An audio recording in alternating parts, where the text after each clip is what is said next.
everybody, and welcome back to another episode of The Points of Articulation. My name's Dave, and if you're new to the channel, welcome. It's day 9 of the 12 days of Star Wars, so today we're looking at the Hallmark Star Wars Boba Fett Keepsake Ornament released in 1998. Now, Boba Fett made his first on-screen appearance in Star Wars Episode 5, The Empire Strikes Back, and Boba Fett is the clone son of bounty hunter Jango Fett.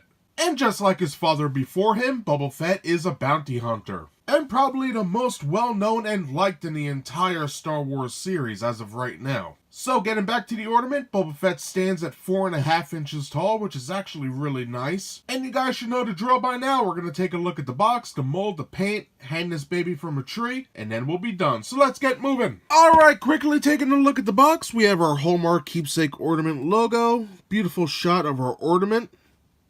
Pretty cool. At the bottom, Boba Fett TM, Star Wars TM. No price tag on this one. Blank on the other side. Here we have the write-up on the back of the box, so if you'd like to read it, please pause the video and continue when you're done. And then on the bottom, we have Handcrafted, this time by Dill Rodas. And on the top of the box, we have the Hallmark Keepsake logo. Well, 1973 to 1998, 25 years. Cool. And on the bottom, we have our copyright crap. Pretty nice. So now, that does it for the box, so let's open this up and take a look at Boba Fett himself. And here we have Boba Fett out of the box, and I have to say, this does indeed look like a great ornament. It's got the sculpt, it's got the paint, everything looks good. However, I do have some gripes with it. First of all, the gun!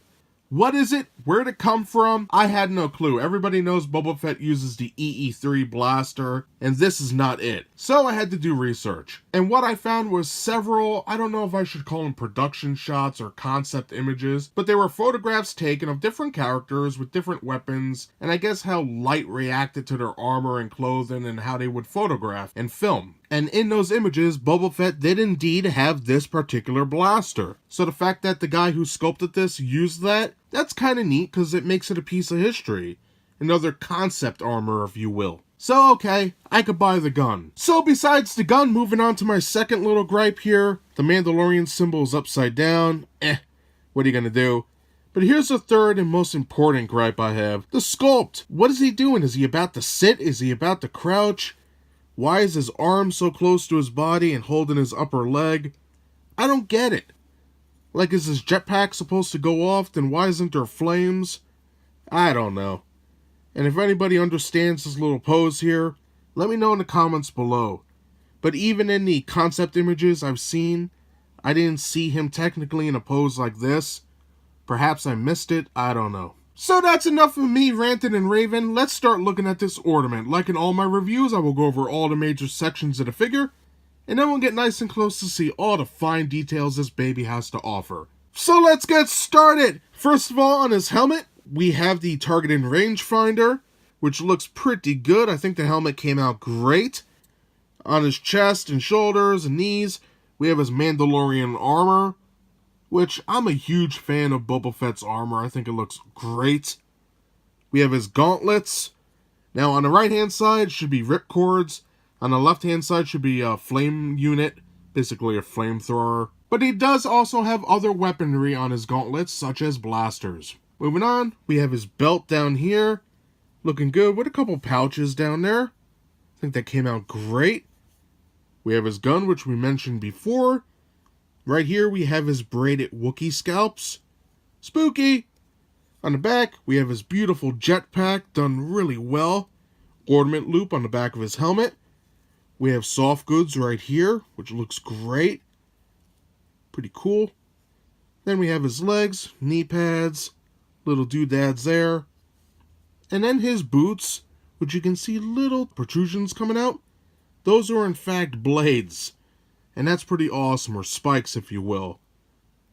So this guy is bred for combat. Pretty awesome.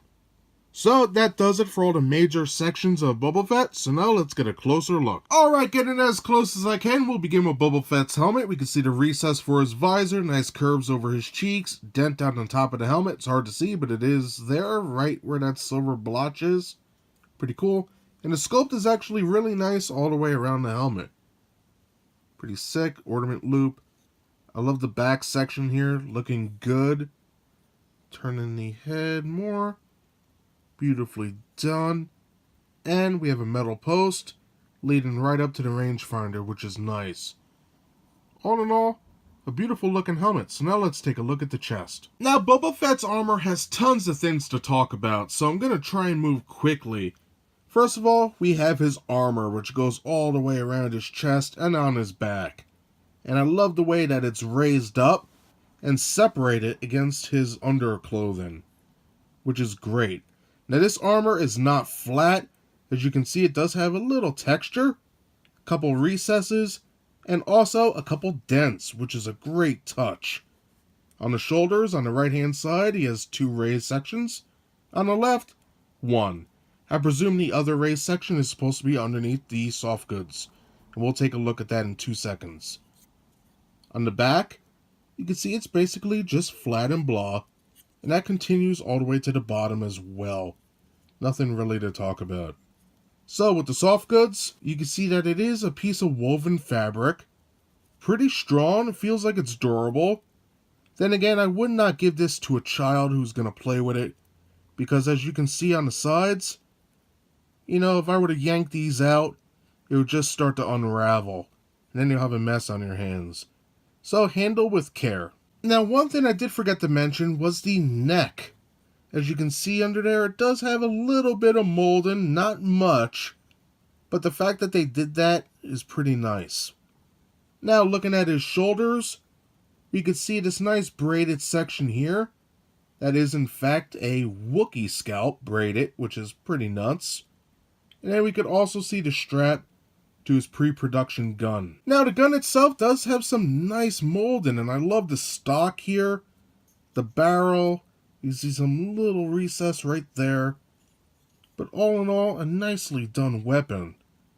Little paint mishap there, but not bad.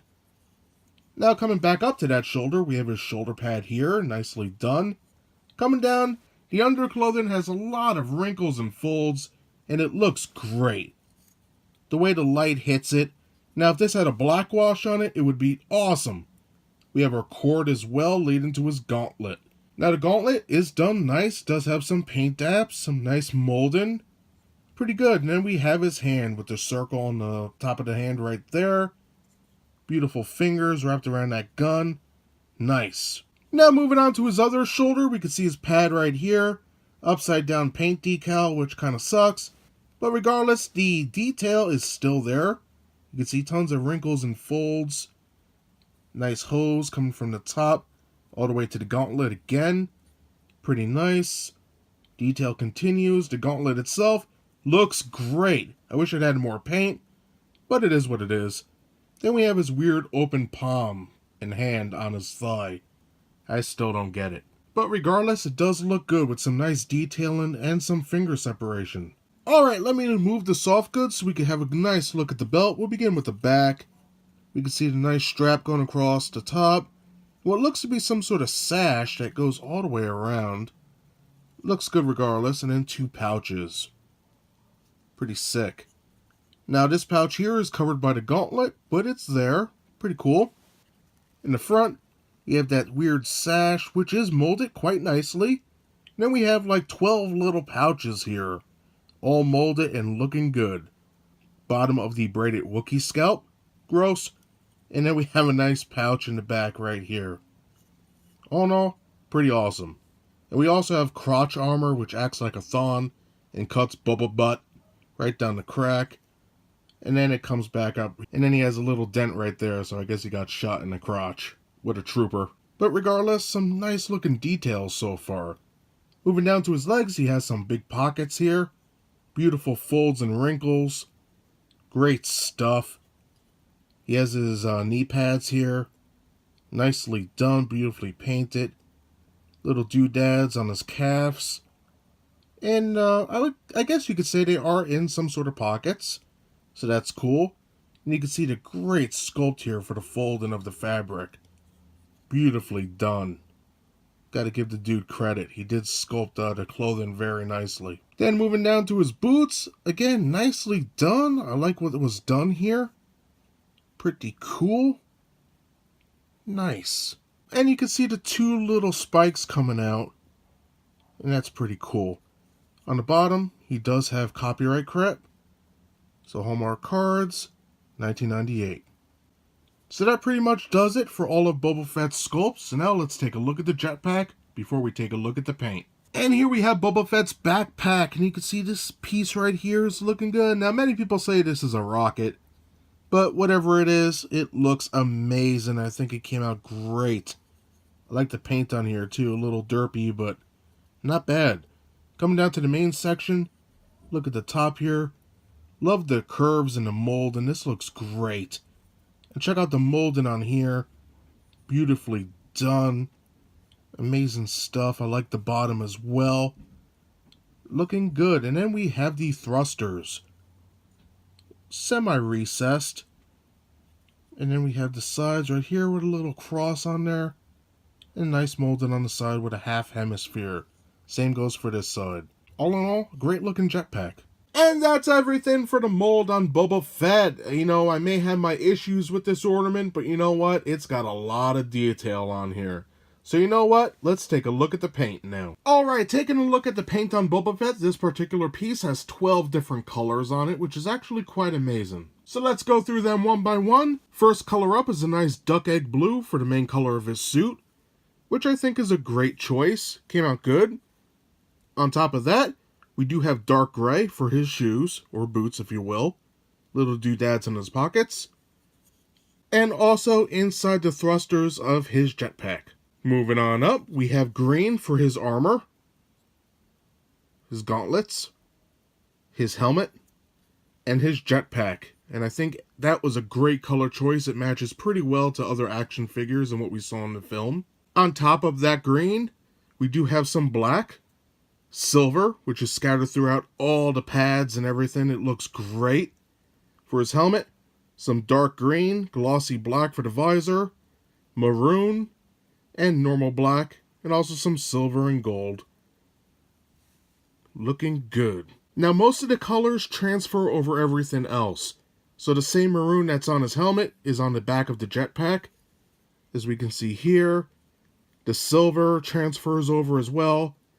And also the black for all the dots we saw underneath here. And that yellow transfers over also. That yellow can also be seen on the shoulder pads and the knee pads, covered with silver.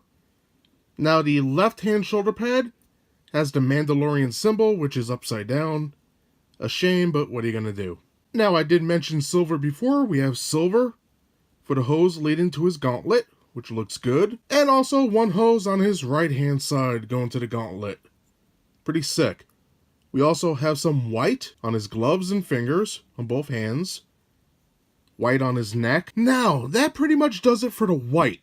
Now, we do have a couple other colors. We have some black for the gun, some tan for the braided Wookiee hair, and a lighter tan could be seen on this symbol right here with some maroon, and on the Mandalorian symbol. And now the final color we have is a nice dark maroon, which could be seen on his helmet and his belt. Now, I kept flip-flopping, is it brown, is it maroon? But to my eye, there's a little red tint to it.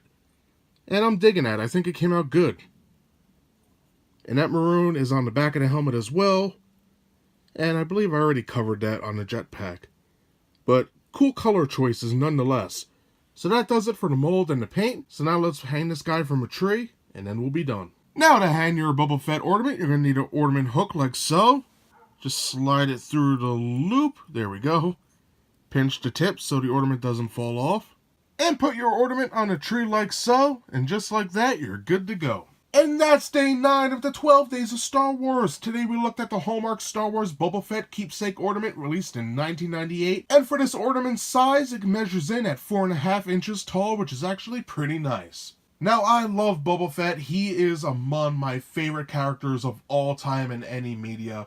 And before somebody jumps on me and goes, well, Dave, you know, technically, he only had several lines in the films. Listen, I get it. The guy never talked. He was only on screen for maybe 4 minutes. but I love the outfit. Every time he talked, it seemed important, and his actions speak louder than anything. He stood up to Luke Skywalker 2 times in 2 films. The guy had cojones. Now, in a future video, I want to discuss more about why I do like Boba Fett as a character, but for right now, let's get back to the ornament. Even though I don't agree with some of the design choices behind the ornament, I have to give credit where credit is due. It's not the worst piece, but it's not the best either. Now, sculpt-wise, Boba Fett features a lot of fine details which are quite amazing, as we saw zoomed in on his sash, the belt, the braided Wookiee scalp, his armor, and of course, his clothes. Folds, wrinkles, pouches, everything's there that should be. Now, paint-wise, 12 different colors working together to bring us something really cool, and I do admire that. I love the paint scheme on here.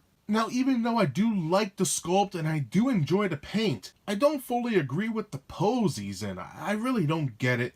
Perhaps I'm looking at it from a weird angle. I don't know. But besides that, this ornament is actually pretty nice, and it even has soft goods, which is a nice touch. So that's everything I have to say about this awesome ornament today. I hope you enjoyed my review. If you did, click that like button, and if you'd like to see new reviews every Thursday, subscribe. Again, thank you so much for watching. I hope you have a great day, and I'll see you tomorrow for another Hallmark Star Wars review. Bye, everybody.